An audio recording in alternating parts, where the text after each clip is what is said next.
तो चावल में कीड़ों ने अपना अधिकार जमा रखा था। गेहूं के साथ घुन सुना था, लेकिन चावल के साथ नई रिश्तेदारी सामने आ गई थी। आज खाना में कीड़ा निकला है। कौन लोग खाना लेके आए थे? एक आदमी लेकर आया था। बलिया के विद्यालय पहुँचे तो अंदर घुसने की जरूरत ही नहीं पड़ी। खाना गेट पर ही हमारा इंतजार कर रहा था। बच्चों की फौज भन्नाई हुई बाहर खड़ी थी। देवरिया पहुँचे तो पारंपरिक चूल्हे की जगह आधुनिक गैस सिलेंडर ने ले ली थी, लेकिन आलू के भीतर कुछ अवैध किराएदार ठाट से रह रहे थे और देखते ही देखते कढ़ाई के बाद कटोरे और फिर बच्चों के पेट में पहुँच गए। फैजाबाद में स्कूल के भीतर दाखिल होते ही ऐसा लगा जैसे हम भंगार की दुकान में किसी चीज की तलाश में उतर आए हों। हमारे घर अम्मा कहती है, बच्चा ठीक से खाना खाओ, लेकिन ये बच्चे कुछ अलग हैं, इनको खाने का सलीका ही नहीं आता। ग्रेटर नोएडा समाचार प्लस की टीम ग्रेटर नोएडा पहुंची तो देखकर दंग रह गई कि साइनिंग इंडिया के स्कूलों में कॉफी भी मिलने लगी है क्या। लेकिन बाद में पता चला कि ये कॉफी दाल को 4 दिन रखने से बनी है। मिड डे मील के इस आविष्कार की ख्याति फैली तो हमारे पीछे ऐतिहासिक कॉफी के नमूने जुटाने सरकारी अधिकारी भी चले आए। हल्द्वानी पहुंचे तो शायद कीड़ों को हमारे आने की भनक लग गई थी। एक भी कीड़ा फोटो खिंचाने नहीं आया। हरिद्वार पहुंचे तो चावल में कीड़े कबड्डी खेल रहे थे। जिम्मेदारियों का बोझ उठाए एक साहब मिल गए। हमने पूछा तो बताया कि जिलाधिकारी ने लोगों को पत्र लिखकर लापरवाही न बरतने के लिए कहा है, लेकिन कीड़े कहाँ मानते हैं, सुनते ही नहीं। जालौन पहुंचते हुए हमें देर हो गई। स्कूल गए बच्चे मिड डे मील खाकर अस्पताल पहुंच चुके थे। हम घबरा गए। डॉक्टर से पूछा तो पता चला कि नॉर्मल सा फूड पॉइजनिंग का केस है। बच्चे खतरे से बाहर हैं। मऊ सामाजिक सरोकारों को निभाने की कसम के साथ हम मऊ पहुंचे। साफ सफाई ठीक ठाक थी, पर चावल पर कीड़ों का ही अधिकार था। कोशिश पछोड़कर चावल को कीड़ों से जुदा करने की चल रही थी। मिर्जापुर पहुंचे तो बच्चों की होड़ कुत्तों से थी। प्रतियोगिता चल रही थी कि कौन पहले खाएगा। हालांकि बच्चों की संख्या ज्यादा थी तो जीत बच्चों की हुई। ब्यूरो रिपोर्ट समाचार प्लस। जो शब्द हैं, शब्द बड़े रोचक हैं, सुनने में अच्छे लगते हैं, लेकिन हकीकत उतनी ही डरावनी, उतनी ही भयावह, उतनी ही शर्मनाक, निंदनीय है। मंत्री जी हमारे साथ आ गए हैं, एसपी यादव साहब। एसपी यादव साहब, ये शब्द आपने भी सुने होंगे। थोड़ा सा अच्छा लगता है सुन के कि भाई आज भी टेलीविजन में कुछ एक ऐसे पत्रकार हैं जो इस तरह की भाषा लिखना और उसको बोलना सुनाना जानते हैं, लेकिन इसके पीछे का दर्द क्या महसूस हुआ आपको? अलर्ट जारी किया गया है आपकी सरकार के द्वारा। सिर्फ अलर्ट जारी करने से व्यवस्था सुधर जाएगी? जी देखिए, ऐसा है अतुल जी कि केंद्र सरकार की जो योजनाएं हैं, केंद्र सरकार चाहती ही नहीं है कि बच्चे पढ़ें। वो तो केवल एक दिखावे के लिए, हाथी के दांत दिखाने के लिए दूसरे हैं, खाने के लिए दूसरे हैं। तो ये योजनाएं हाफ हार्टेड चला देती है, ना जो है हर्रा ना फिटकरी। और जैसे अन्वेषक नियुक्ति इन्होंने किया, प्रौढ़ शिक्षा अभियान, तमाम अभियान, मनरेगा देख लीजिए, सारी जो इनके योजनाएं हैं, इसका ना कोई केवल हवाई रहती है।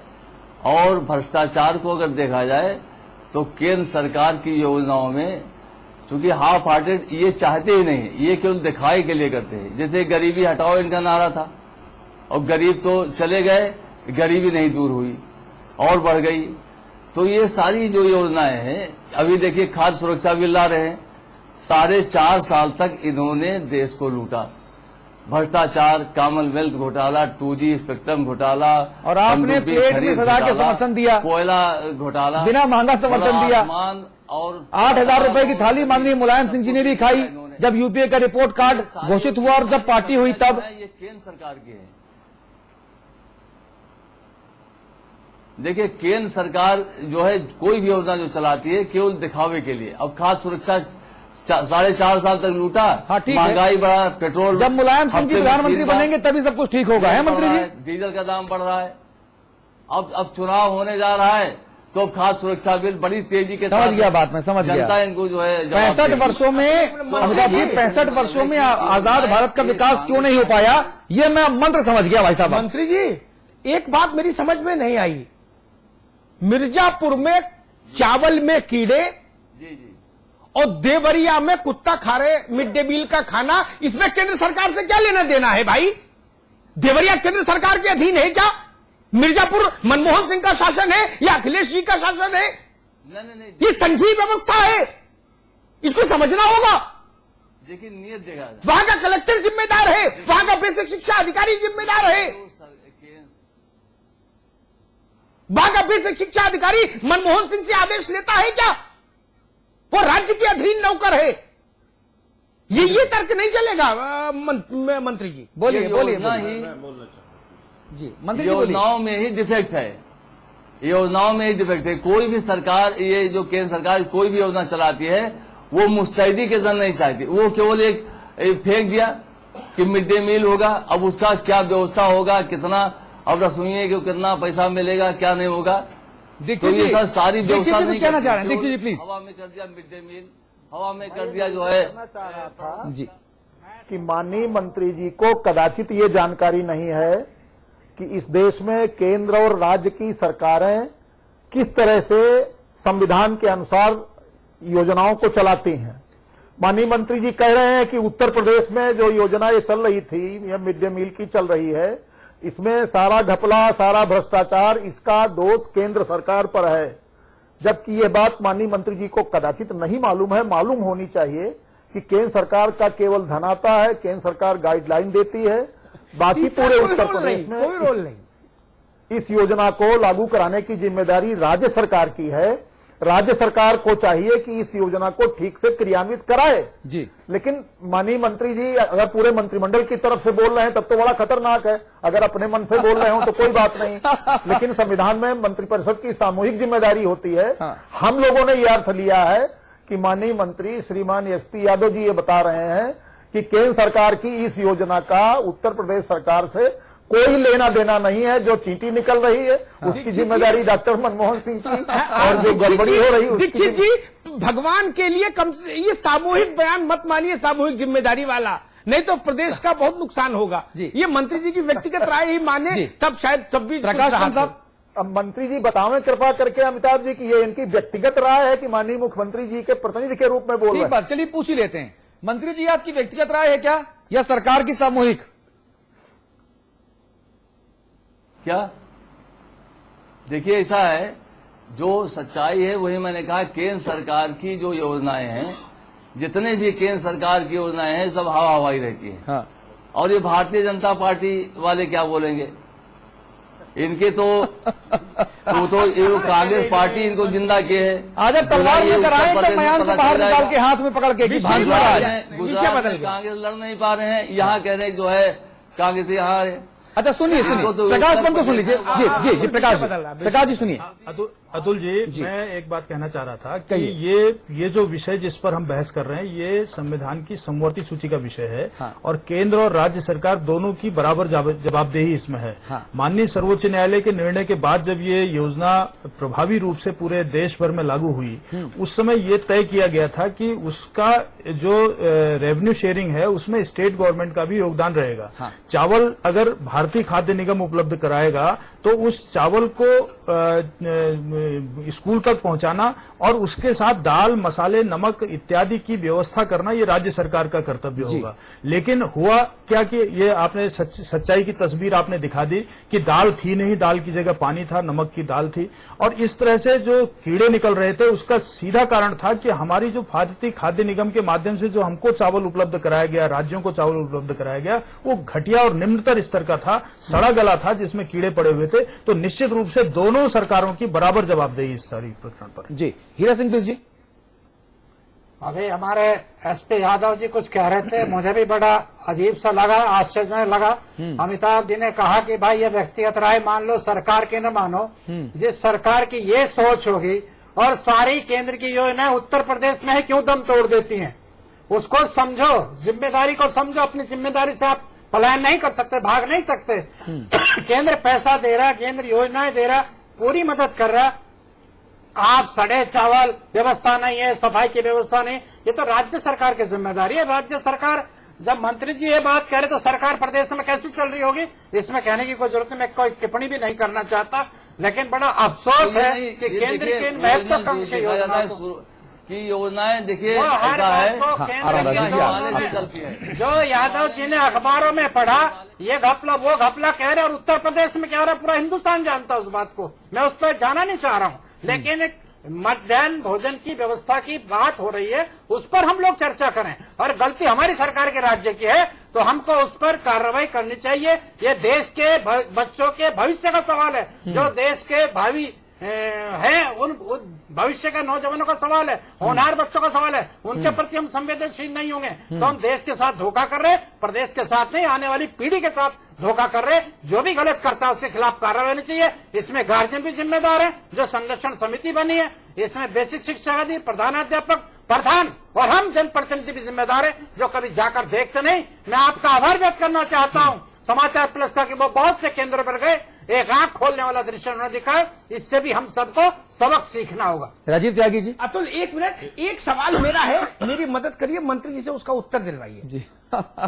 मिड डे मील के खाना जहां रखा भगोनों में, वहां कुत्ता आया और खाना खा रहा है भगोने में मुंह डालकर। कुत्ता भगाने की जिम्मेदारी नंबर 1, विकल्प दे रहा हूं, नंबर 1 सर्वोच्च न्यायालय, नंबर 2 भारतीय संसद, नंबर 3 प्रधानमंत्री व्यक्तिगत तौर पर। इन 3 में कौन जिम्मेदार है? वो देवरिया के उस गांव में या गाजीपुर के मोहम्मदाबाद गांव के स्कूल में कुत्ता भगाने इन 3 में से किसको भेजा जाए? मुख्य न्यायाधीश भारत के, स्पीकर लोकसभा या प्रधानमंत्री को? कुत्ता भगाने की जिम्मेदारी किसकी? अतुल जी ये पूछ के हमको बताइए। मंत्री बता देंगे। मंत्री सवाल समझ में आ जाएगा, इतना तो छोटा सा सवाल है।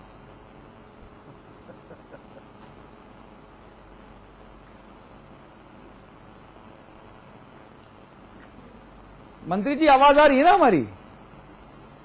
आप तो जंतु उद्यान मंत्री हैं। क्योंकि ये विषय बना था सुप्रीम कोर्ट की दखल से, ये योजना लागू हुई सुप्रीम कोर्ट। अब कामराज को तो ऊपर जाके ढूंढेंगे नहीं आप कि कामराज जी के गले में फांसी डाल दो कि आपने ऐसी गलत योजना क्यों लागू की 1960 में।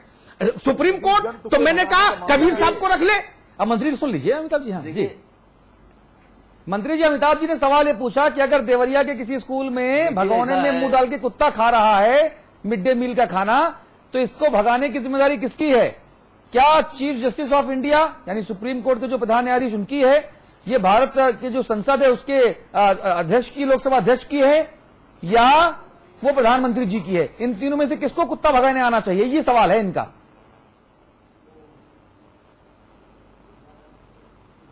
देखिए ऐसा है अतुल जी कि ये सिस्टम जो होता है, कुत्ता भगाना, माननीय उच्चतम न्यायालय ने आदेश दिया, अब उसका पालन केवल केंद्र सरकार जो है पालन के नाम पे पालन कराया। सिस्टम ना, अरे भाई साहब पालन छोड़िए, कुत्ता पहले भगा दीजिए। मेरे प्रश्न ये कुत्ता नहीं भाग रहा भाई साहब। उत्तर दिलाने की जिम्मेदारी अतुल अग्रवाल की है। ये मेरे इस अधिकार का संरक्षण करें। नहीं, मैं मजबूर हूं, मैं तो एंकर हूं भैया, मैं सबको जवाब दिलाऊंगा। मंत्री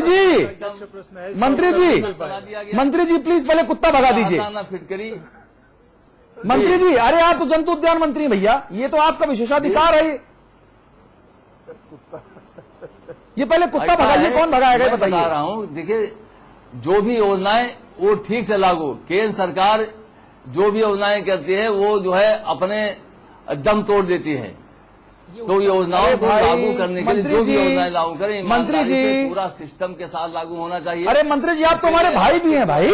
आर्थिक जो अरे हमारे अधिकारों का हनन न कीजिए प्लीज। डिमांड है उसको भी पूरा करना चाहिए। अरे पूरा हो जाएगा बाद में, पहले कुत्ता भगा दीजिए, ये सब पूरा हो जाएगा। कितना पैसा मिलेगा?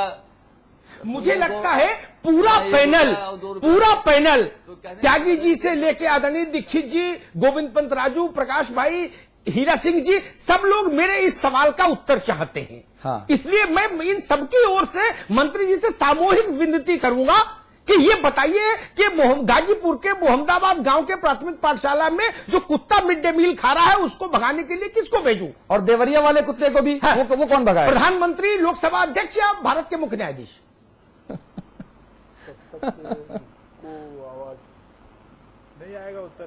देखिए ऐसा है अग्निहोत्री जी, जो हमने बताया, जो भी योजनाएं हैं वो खराब केंद्र है, सरकार जो वो कुत्ता ही खाएगा उनको। योजनाएं हैं, वो सारी योजनाएं